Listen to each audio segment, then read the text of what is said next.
Day 3. I opened the delivery app for the 5th time that morning, not because I was hungry, but because I was starting to understand something. The specific things I kept searching for were not going to arrive. Not delayed with a restock date. Not backordered until next week. Just unavailable, with a spinning loading indicator where a delivery estimate should have been. A winter storm hit our county on a Tuesday in January and did not let go for 3 weeks. Roads iced over in layers. The grocery store 4 miles away was technically open. Getting there was not something I was willing to do twice after the first attempt. So I was home. My husband was home. We had food. That part is important to say clearly because this is not a story about going hungry. We had enough of the basics to get through. What we did not have were 10 very specific things that I spent the better part of 21 days trying to find and could not. Not through delivery. Not through curbside pickup. Not through the one grocery that stayed open on reduced hours. These 10 items were the gaps I did not know existed in what I thought was a complete and reasonable household supply. They are the gaps I am not going to have again. The 10 items on this list were different from everything else that sold out. Bread, fresh milk, the obvious items I expected to be gone. These 10 were absent for specific, documentable reasons that have not fully resolved. Each one represents a gap that most households with what they think of as a reasonable food supply are carrying right now without knowing it. Let us count down. Number 10. Large format cooking oil. Gallon jugs. On day 2, I realized I was cooking every meal from scratch and using oil at a rate I had never tracked before. 3 meals a day, oil in every one of them. The bottle I had, a standard 32-ounce container, was going to run out by day 7 or 8. I searched every delivery option. The gallon jugs, the format that would actually last, were sold out across every platform I could access. Not expensive. Not limited. Just gone. During any confinement event, households shift entirely to home cooking and oil consumption rises significantly. The gallon format makes economic and logistical sense for that consumption level, so it clears first and takes longest to restock. It is also the lowest margin item in the category and the one suppliers deprioritize during a supply crunch. A gallon of standard vegetable oil contains approximately 30,000 calories.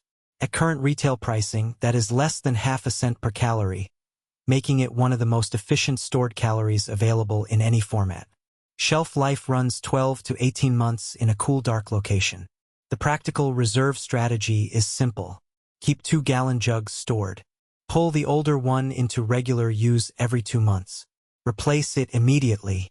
That rotation maintains a real buffer at almost zero active effort, and it means the format you actually need will not be the one you cannot find when you need it. Number 9. Shelf-stable bacon. This is the item that most people have never heard of until they go looking for it, and then cannot find. Fully cooked, vacuum-sealed, no refrigeration required, 18-month shelf life. When my sister told me about it on day 4 of her own storm confinement 2 years ago, I told her it sounded like a product for people who prepare for things that do not happen. I understand now what she was describing. Most emergency and long confinement food supplies are built almost entirely around carbohydrates. Rice, pasta, canned vegetables, stored grains. All of them nearly fat-free. Dietary fat supports satiety, hormone function, and the absorption of vitamins A, D, E, and K, none of which function without fat present regardless of how much of those nutrients you have consumed. Shelf-stable bacon addresses that gap while simultaneously addressing something that most preparedness thinking ignores entirely, the sensory experience of food under extended stress. Bacon has one of the most recognizable appetite-stimulating aromas in the food world. Adding it to a simple rice dish does not just change the flavor. It changes the experience of eating that meal in a way that pure nutrition cannot quantify but that anyone who has cooked it in a confined situation immediately understands. Several brands producing this product reliably just 12 to 18 months ago have since moved to backorder or discontinued it entirely. The availability window was already narrow during those 21 days when I went looking and found nothing. Number 8. Canned butter. I had butter in the refrigerator on day 1. By day 8 it was gone. I had used it at the rate I always used it, which I had never once thought to track. The refrigerator version ran out and I searched for shelf-stable alternatives. There are only 3 major producers of genuine shelf-stable canned butter in the United States. 3 companies for the entire country. One of those 3 facilities experienced a fire that significantly reduced output capacity. A second is operating at reduced production due to a shortage of the actual metal cans needed to package the product. Rising demand meeting shrinking supply from 2 of the 3 producers in the entire market produced exactly the situation I encountered. Delivery platforms showing unavailable with no restock estimate. What canned butter provides that refrigerated butter cannot is the storage dimension. In cool conditions, it maintains quality for 5 to 10 years. A standard stick of refrigerator butter begins degrading within 3 to 4 weeks. One can holds the equivalent of 3 standard sticks. The per ounce cost is close to fresh butter at current retail pricing, but the stored value is not comparable. You are buying the same food with a shelf life measured in years instead of weeks. The farm supply stores and specialty retailers that stock it are where it remains most consistently available, and buying it while it is there is the only way to have it when it is not. Number 7. Pull-tab canned goods. This one requires a specific explanation because most people hear it and think the format does not matter. The format matters. By day 6 of being home, I had run out of the motivation to find a can opener every time I needed to open something. I know how that sounds. But motivation and energy are real finite resources during an extended confinement, especially in cold, low-light conditions that affect mood and cognitive sharpness in measurable ways. The difference between opening a pull-tab can and finding the can opener, locating the appropriate drawer, and using it sounds trivial on a normal day. In day 12 of a winter confinement with shortened daylight and disrupted sleep, it is not trivial. It is one small friction point among many that accumulates into a kind of resistance that affects how often and how well you actually eat. Pull-tab canned goods across every product category are the format that consistently shows the most inconsistent availability. They require an additional manufacturing step that is among the first eliminated when production capacity is under pressure. The result is a format present when supply is easy and absent when it is constrained. Build a reserve specifically in pull-tab format. It is the same food at essentially the same price, with a practical advantage that only becomes apparent when the situation that tests it has already arrived. Number 8. Canned butter. I had butter in the refrigerator on day 1. By day 8 it was gone. I had used it at the rate I always used it, which I had never once thought to track. The refrigerator version ran out and I searched for shelf-stable alternatives. There are only 3 major producers of genuine shelf-stable canned butter in the United States. 3 companies for the entire country. One of those 3 facilities experienced a fire that significantly reduced output capacity. A second is operating at reduced production due to a shortage of the actual metal cans needed to package the product. Rising demand meeting shrinking supply from 2 of the 3 producers in the entire market produced exactly the situation I encountered.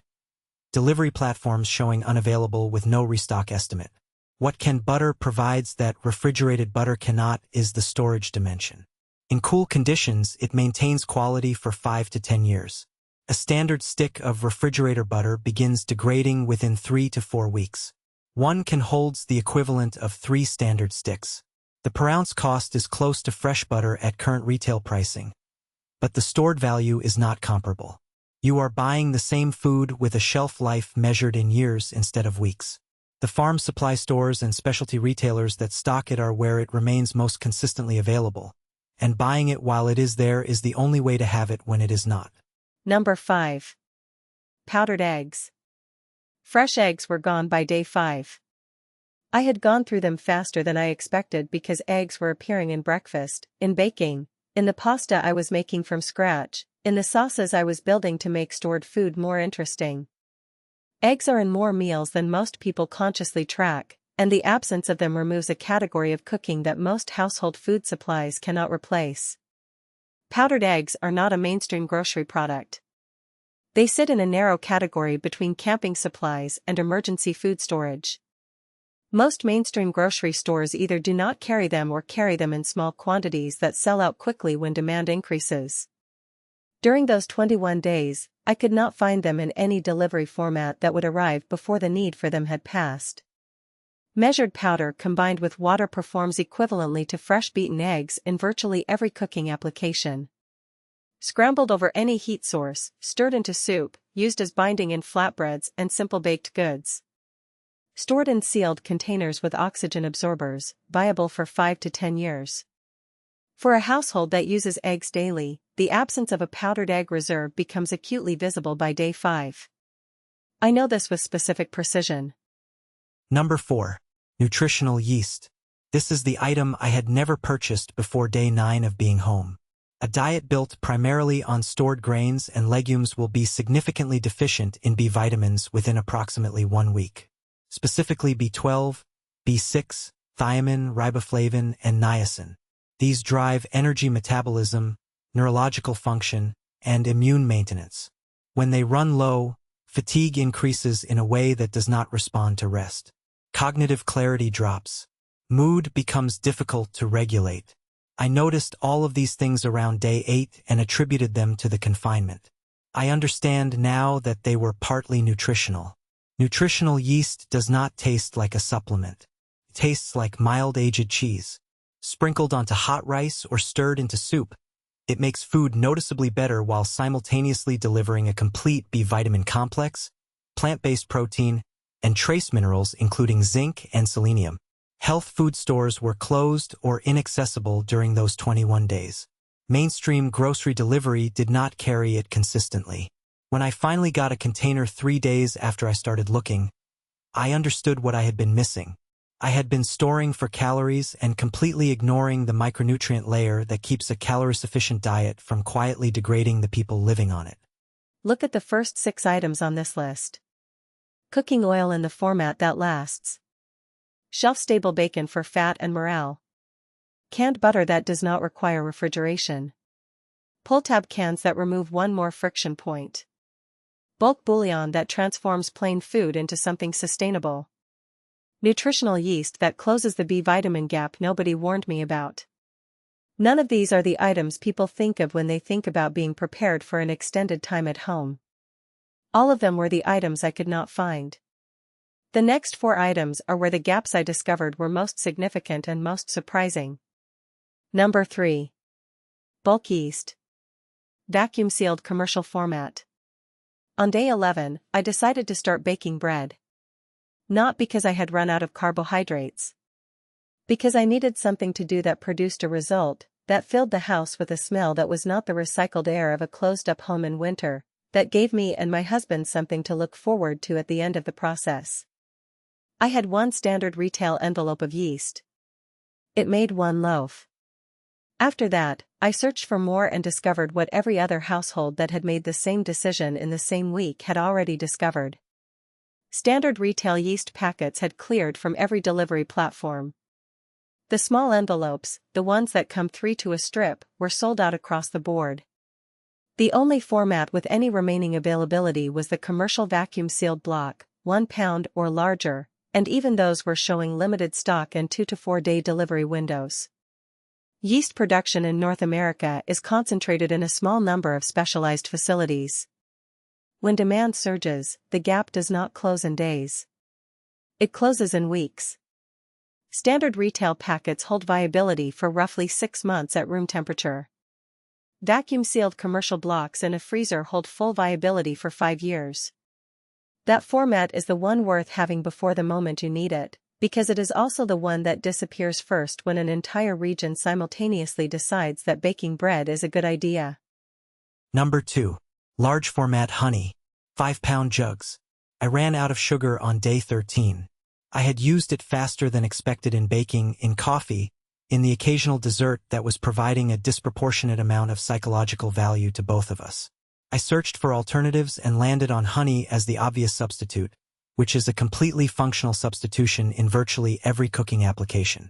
Small jars of honey were available everywhere and ran out within 2 days at the rate I was cooking.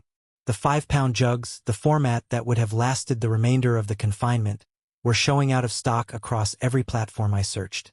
Not expensive, not obscure, just unavailable in that format. Honey is the only item in a standard pantry that never expires. Not approximately.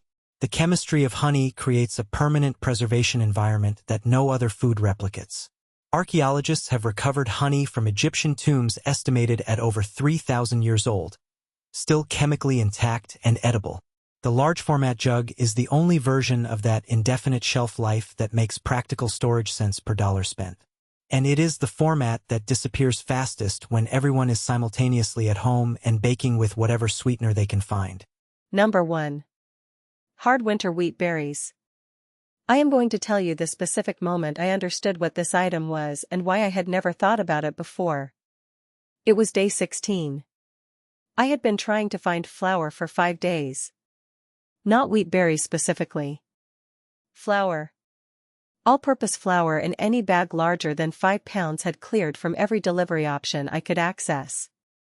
I was getting 1 or 2 5-pound bags at a time when they appeared, at prices that had moved significantly from the week before. A neighbor who had been doing serious food storage for years sent me a message on day 17 asking if I needed anything. I told her about the flour situation. She brought over a 2-pound bag of fresh milled flour that she had ground that morning from wheat berries stored in a 5-gallon sealed bucket in her basement. The flour smelled different from anything I had ever bought at a store. It tasted different in the bread I made with it that afternoon. She explained what I was holding. Hard winter wheat berries are whole unprocessed kernels with the seed coat intact, protecting the germ and bran layers from oxygen. Stored in sealed food-grade buckets with oxygen absorbers, they hold full nutritional viability for 25 to 30 years. All-purpose white flour begins going rancid within 8 months of milling. Wheat berries store for decades. Ground fresh with a hand-crank mill, they produce flour that retains bran, germ, and endosperm intact, with a nutritional profile substantially exceeding any bag of flour that has been oxidizing since it was milled months earlier. Sprouted over 3 to 4 days in a jar with only water and indirect light, they produce fresh living sprouts with vitamin C and folate that no stored food supply otherwise provides. My neighbor's basement bucket had been sitting there for 4 years. The flour it produced on day 17 of my confinement was the best flour I have ever used. It will cost her nothing to replace for another 20 years. Day 1. A well-stocked kitchen, reasonable food, confidence that delivery would cover any gaps, and no framework for understanding which items were structurally unavailable versus temporarily out of stock. Day 21. A clear and specific understanding of exactly 10 items I could not find, had not thought to store, and whose absence had cost me something measurable in cooking flexibility, nutritional coverage, and the daily experience of eating during a prolonged confinement. The 10 items on this list are not dramatic or expensive to accumulate. What they required was the insight that came from being inside a 21-day confinement and discovering, one by one, which items were never going to appear in the delivery window. I now have all 10 of them. If those 21 days come back in some other form, the experience of the household living through them will be substantially different because of what is now on the shelf. Here's what acting on this list actually requires. On your next 3 grocery runs, add 2 items from this list to your cart. Not a specialized emergency shopping trip. Not a significant change to a grocery budget. 2 items per trip, 3 trips. On that timeline and at that pace, you will have covered every gap on this list before any situation arises that makes covering them urgent. The households that navigate the next extended home confinement without running into these specific absences are not the ones who went looking after it started. They are the ones who bought 2 extra items on 3 ordinary Tuesdays while everything was still fine. Which of these 10 was the one you did not know you were missing? Write it in the comments. Not for me. Writing a specific intention down measurably increases the probability of following through. That comment is for you. I read every single one. Next video. There is a second list. Not items I could not find. Items I had but used up faster than I expected in ways I had not modeled. That list is shorter and more surprising than this one. Subscribe if you want to see it. 1 video a week. No more than that.